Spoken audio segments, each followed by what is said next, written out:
दोस्तों, हमारी जिंदगी में कुछ कहानियां ऐसी हैं जो अगर कोई और सुनाए तो ऐसा लगता है कि वह एग्जैजरेट कर रहा है।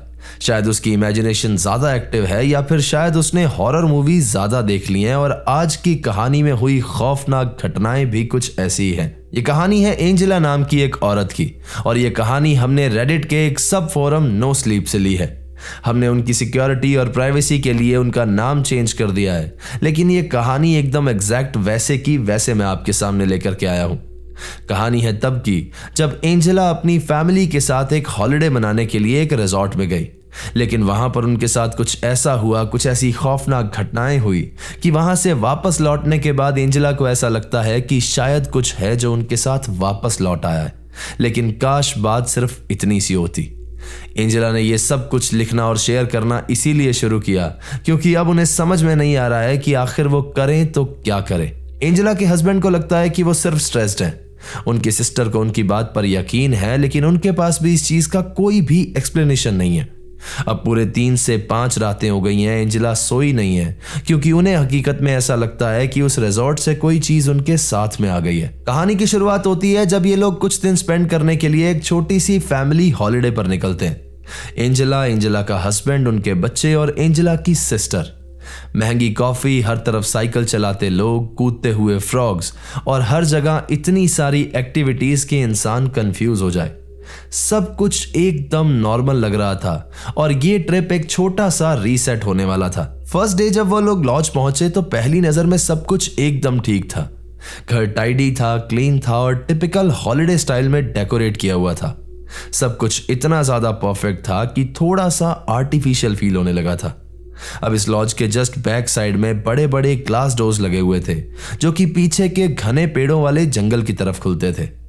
ऐसा सीन जिसे देखकर कोई भी इंसान रिलैक्स्ड फील करे, लेकिन एंजेला को ऐसा फील नहीं हो रहा था। लॉज में पहुंचने के पहले दिन ही एंजेला ने उस अजीब सी चीज को और वहां की नेगेटिविटी को नोटिस कर लिया था, लेकिन उसने किसी से भी कुछ भी नहीं कहा क्योंकि वो नहीं चाहती थी कि लोग उसे ड्रामेटिक समझें।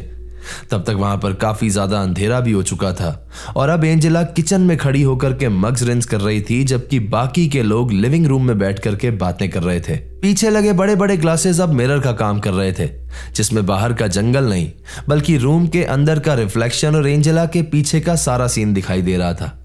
तभी वहां पर एंजेला को पहली बार वो अजीब सा एहसास हुआ, वही सडन फीलिंग जब आपको लगता है कि वहां पर कोई खड़ा है और आपको देख रहा है।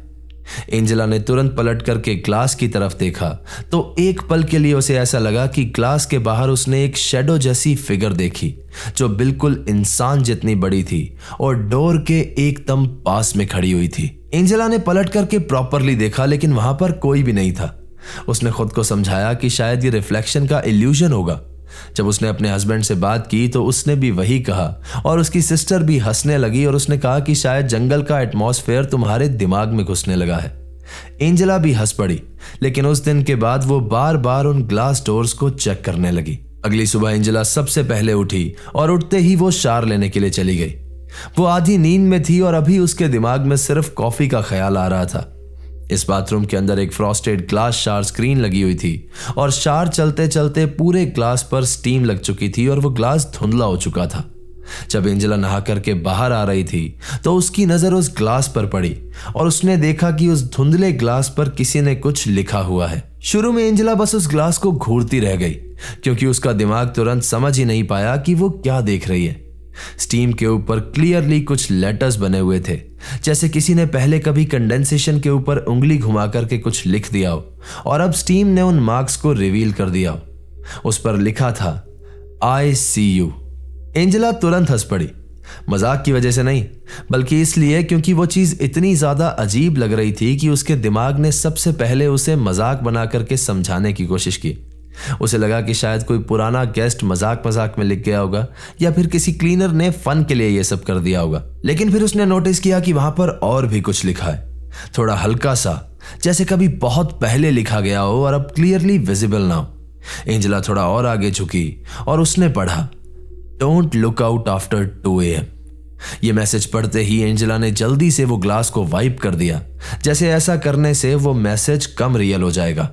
जब एंजेला की सिस्टर नीचे आई तो उसने उसे ये सब कुछ बताया तो उसकी सिस्टर ने कहा कि क्या उसने इस सब की फोटो ली थी, तो एंजेला ने नहीं ली थी। और बाद में एंजेला को सारा दिन इन सब चीजों का रिग्रेट रहा, क्योंकि बिना प्रूफ के ये सब सुनने में बहुत ज्यादा अजीब लगता है। हालांकि एंजेला की सिस्टर को ये सब कुछ बहुत ज्यादा क्रीपी तो लगा था, लेकिन उसे ये थोड़ा सा फनी भी लग रहा था। उसके हस्बैंड ने इस चीज को सिर्फ यही कह करके टाल दिया कि ऑब्वियसली ये किसी प्रीवियस गेस्ट का मजाक होगा। एंजेला ने भी ये बात यहीं खत्म करने की कोशिश की और इसके बाद ये लोग बाहर घूमने के लिए चले गए। सारा दिन एकदम नॉर्मल बीता, मजाक मस्ती, एक्टिविटीज, स्विमिंग, बच्चों का खाना और वही फोर्स्ड फैमिली वाली मस्ती। शाम तक एंजेला खुद को यह बात बिलीव करवा चुकी थी कि उसने मैसेज का दूसरा पार्ट खुद को इमेजिन करवा लिया था। और फिर शाम होते होते ये लोग वापस से लॉज में लौट आए थे। उस रात जब सब लोग लॉज में थे तो अचानक से एंजेला को ग्लास डोर पर हल्की सी नॉकिंग सुनाई दी। 3 सॉफ्ट टैप्स। उसने सोचा कि शायद बच्चे मजाक कर रहे होंगे या फिर टीवी की आवाज होगी, लेकिन फिर वही साउंड दोबारा आया। इस बार क्लियर था कि यह आवाज ग्लास डोर से आ रही है जो कि जंगल की तरफ खुलते हैं। एंजेला वहां से खड़ी हुई और बाहर की तरफ देखने लगी, लेकिन वहां पर सिर्फ अंधेरा था और हल्की सी जंगल की आउटलाइन थी। पता नहीं क्यों एंजेला ने डोर खोल दिया और बाहर डेकिंग पर आकर के खड़ी हो गई। उसे खुद को समझ में नहीं आ रहा था कि उसने ऐसा क्यों किया है, और उस वक्त भी उसे वो आइडिया बहुत ज्यादा स्टूपिड लग रहा था। वो बाहर वहां पर सिर्फ अंधेरे में खड़ी रही और कुछ सुनने की कोशिश करती रही, और उसके बाद जंगल की तरफ से एक बाइक बेल की आवाज आई। सिर्फ एक बार, एक छोटी सी चीयरफुल रिंग। यह आवाज सुनते ही एंजेला का डर के मारे गला सूख गया और वो तुरंत अंदर आ गई और उसने डोर लॉक कर लिया। हस्बैंड ने पूछा क्या हुआ, तो उसने कहा कि शायद अभी बाहर कोई था। सामने से हस्बैंड ने जवाब दिया कि शायद स्टाफ होगा। रात के 10 बजे जंगल के अंदर बाइक बेल बजाता हुआ स्टाफ। यह बात कुछ समझ में नहीं आ रही थी। इसके बाद जैसे तैसे इस बात को भी उसने इग्नोर किया और एंजेला सोने के लिए चली गई। फिर अचानक से रात को 2 बजे से थोड़ा सा पहले एंजेला की नींद खुली, क्योंकि उसे बाथरूम जाना था। वो बाथरूम जाने के लिए नीचे गई, उसने वॉशरूम यूज किया और जब वो वापस आ रही थी तो उसकी नजर फिर से उसी ग्लास डोर पर पड़ी और उसे वो मैसेज याद आया, don't look outside after 2 AM। Angela ने वहां पर तुरंत टाइम देखा तो 1:57 हो रहे थे। कायदे से एंजेला को सीधा ऊपर चले जाना चाहिए था और वो खुद भी जानती थी कि उसे ऐसा ही करना चाहिए, लेकिन वो वहीं रुक गई। थोड़ा इसलिए क्योंकि वो खुद पर बहुत ज्यादा इरिटेट थी कि वो अभी तक उसी मैसेज के बारे में सोच रही है। थोड़ा इसलिए क्योंकि अगर किसी काम को मना किया जाए तो उसे करने का मन ज्यादा करता है, और सबसे ज्यादा इसलिए कि वो खुद को इस बात को प्रूव करना चाहती थी कि ये सब बेकार की बातें हैं, ऐसा कुछ भी नहीं है। लेकिन फिर 3 मिनट के बाद जैसे ही 2 बजे एंजेला को जंगल के पेड़ों के बीच में कुछ मूवमेंट दिखाई दी। पहले उसे लगा कि उसकी आंखें अंधेरे में एडजस्ट कर रही हैं, लेकिन फिर उसे समझ में आया कि वहां पर कुछ फिगर्स खड़ी हैं, छोटी छोटी फिगर्स जैसे बच्चे, टोटल 5, और वो ट्री लाइन की दूसरी तरफ खड़े होकर के सिर्फ लॉज की तरफ देख रहे थे। पहले एंजेला को उन फिगर्स की डिटेल समझ में नहीं आई, बस उनकी शेप दिख रही थी, छोटी, एकदम स्टिल और एक अजीब से तरीके से बनी हुई। एंजेला धीरे धीरे उस शीशे के और पास जाने लगी। उसे खुद को समझ में नहीं आ रहा था कि वो ऐसा क्यों कर रही है। जैसे एक पल के लिए उसकी बॉडी फियर भूल गई हो और वो बस ये समझना चाहती हो कि आखिर वो देख क्या रही है। जैसे जैसे उसकी आंखें अंधेरे में एडजस्ट हुई तो उसे समझ में आया कि इनमें से कोई भी हिल नहीं रहा था। वो बस खड़े थे, लॉज की तरफ देखते हुए। एंजेला को उनके चेहरे में कुछ अजीब सा लग रहा था, लेकिन पहले उसे समझ में नहीं आया कि क्या, क्योंकि उनके चेहरे अजीब से तरीके से पेल और ब्लर लग रहे थे, जैसे अंधेरा खुद ही डिसाइड नहीं कर पा रहा हो कि इनके फीचर कहां होने चाहिए। एंजेला ने बस 1 सेकंड के लिए नजर हटाई थी और जब दोबारा देखा तो वो सब और ज्यादा पास आ चुके थे। अब वो लोग ग्लास के एकदम बाहर खड़े थे। तब उनमें से एक ने अपना हाथ उठाया और ग्लास की दूसरी साइड पर नॉक किया। 3 हल्के टैप्स। एंजेला इतनी जोर से पीछे हटी कि एक चेयर तक गिर गई। आवाज सुनकर के उसका हस्बैंड नीचे आया और उसने पूछा कि उसने ये क्या कर दिया है। एंजेला ने यहां पर घबरा करके उसे शीशे की तरफ दिखाया तो वहां पर कोई भी नहीं था, ना कोई बच्चे, ना कोई मूवमेंट, सिर्फ जंगल के पेड़। वो परेशान नहीं बल्कि इरिटेट लग रहा था और शायद इसी वजह से एंजेला ज्यादा डिस्टर्ब हो गई थी। वो जानती थी कि जो सब बातें भी वो कर रही है वो सुनने में बहुत ज्यादा क्रेजी लगती है, लेकिन उसे यह भी पता था कि जो कुछ भी उसने देखा वो कंफ्यूजन नहीं था। उस रात एंजेला बिल्कुल नहीं सोई। वो सारी रात लिविंग रूम में बैठी रही और उन ग्लास डोर्स को देखती रही। अगली सुबह सूरज निकलने से थोड़ी देर पहले उसकी सिस्टर नीचे आई और उसकी सिस्टर ने एंजेला को देखते ही कहा कि तुम एकदम मरे हुए इंसान जैसी लग रही हो, क्या हुआ है तुम्हें?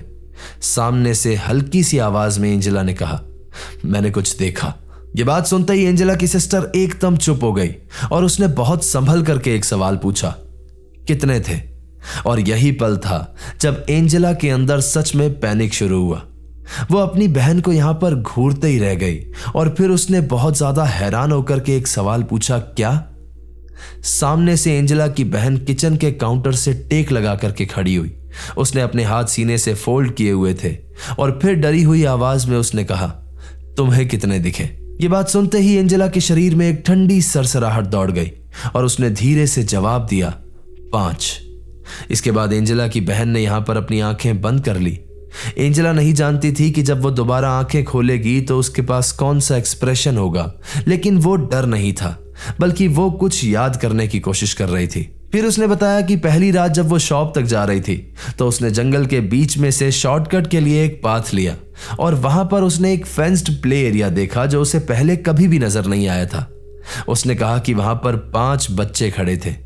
पहले उसे लगा कि शायद पेरेंट के सुपरविजन में कमी होगी, उन्होंने यूं ही बच्चों को छोड़ दिया है और अंधेरा काफी हो चुका था तो वो चुपचाप वहां से निकल गई। लेकिन फिर उनमें से एक बच्चा पाथ लाइट के नीचे आया और फिर उसने देखा कि इस बच्चे के चेहरे पर आंखें ही नहीं है, ना कोई खून, ना कोई सॉकेट और ना कोई ड्रामेटिक हॉरर जैसा सीन, बस एक स्मूथ स्किन जहां पर आंखें होनी चाहिए थी। जैसे ही उसने ये देखा तो वो तुरंत लॉज की तरफ भाग आई और फिर आकर के उसने किसी को भी कुछ भी नहीं बताया क्योंकि उसे लगा कि सब उसे ही पागल समझेंगे। उसके बाद उस सुबह वो सब लोग वहां से निकल गए।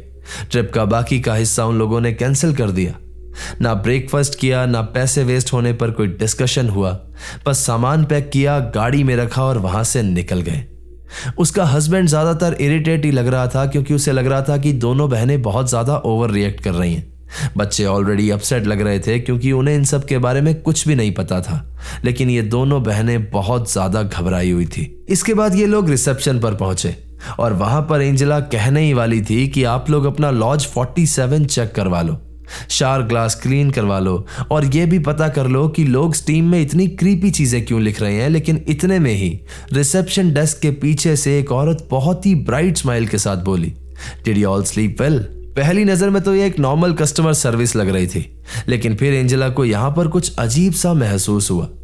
उसने देखा कि उस औरत की आंखें जरूरत से ज्यादा बड़ी खुली हैं और उसकी स्माइल बहुत ज्यादा फेक लग रही थी, जैसे वो नेचुरल ही ना हो। एंजेला बोलती बोलती यहां पर चुप हो गई और उसे समझ में ही नहीं आया कि उसने ये बात उन्हें क्यों नहीं कही। उसके बाद सारे रास्ते वो ये सोचती रही कि वहां पर उसे ये बात कह देनी चाहिए थी, उन्हें बता देना चाहिए था या उनसे पूछ लेना चाहिए था कि वहां पर क्या मसला है। उस शाम एंजेला ने अपने ही घर के बाथरूम में शार लिया। धीरे धीरे पूरा रूम स्टीम से भर गया। मिरर पर फॉग आ गया और शार स्क्रीन हल्की सी धुंधली हो गई और फिर उस धुंधले ग्लास पर कुछ नए वर्ड्स उभरने लगे। ये पहले वाले मैसेज जैसा नहीं था, ये नए थे और ज्यादा मैसी थे, जैसे किसी ने बड़े बड़े लेटर्स में और बहुत जल्दी जल्दी में लिख दिया हो, यू लुक्ड। एंजेला ने जैसे ही इस मैसेज को देखा तो वो बहुत जोर से चीख पड़ी और उसने जल्दी से अपने हस्बैंड को बुलाया। जब तक उसका हस्बैंड वॉशरूम में आया तब तक उस ग्लास पर लिखे हुए सारे लेटर्स और सब कुछ गायब हो चुका था। एंजेला के हस्बैंड का मानना है कि वो बहुत ज्यादा डर गई थी उस रिजॉर्ट में, इसीलिए घर आने के बाद भी ये इन सारी चीजों को उससे जोड़ करके देख रही है। वो उससे बहुत सॉफ्टली बात करता है, उसको बहुत समझाने की कोशिश करता है, लेकिन उसकी बात पर बिलीव नहीं करता। एंजेला की सिस्टर जरूर उसकी बात पर यकीन करती है, लेकिन ये चीज उसे बिल्कुल भी सुकून नहीं देती क्योंकि वहां से लौटने के बाद अब हर रात को 2 बजे उसे नॉकिंग की आवाज सुनाई देती है। 3 हल्की टैप्स, ना फ्रंट डोर पर ना नीचे के ग्लास डोर पर, बल्कि उसकी बेडरूम की विंडो पर। और सबसे ज्यादा डरावनी बात तो यह है कि एंजेला का बेडरूम ही फर्स्ट फ्लोर पर है। एक रात एंजेला ने हिम्मत करके उस विंडो के पास जाकर के देखा तो उसे पहले तो वहां पर कुछ भी नजर नहीं आया, लेकिन फिर उसने गौर से देखा तो विंडो के बाहर उसे कुछ अजीब से मार्क्स बने हुए दिखाई दिए। प्रॉपर हैंडप्रिंट्स नहीं, लेकिन उससे भी कुछ बहुत ज्यादा खतरनाक। 5 छोटे स्मियर्डेड पैचेस, बिल्कुल उस हाइट पर जहां पर किसी के चेहरे होते अगर कोई विंडो पर अपना फेस लगाकर अंदर झांकने की कोशिश कर रहा होता। उस रात एंजेला बहुत ज्यादा डर गई और किसी तरह से सोने के लिए चली गई और अगले दिन सुबह उठ करके उसने वो सारे मार्क्स वाइप कर दिए।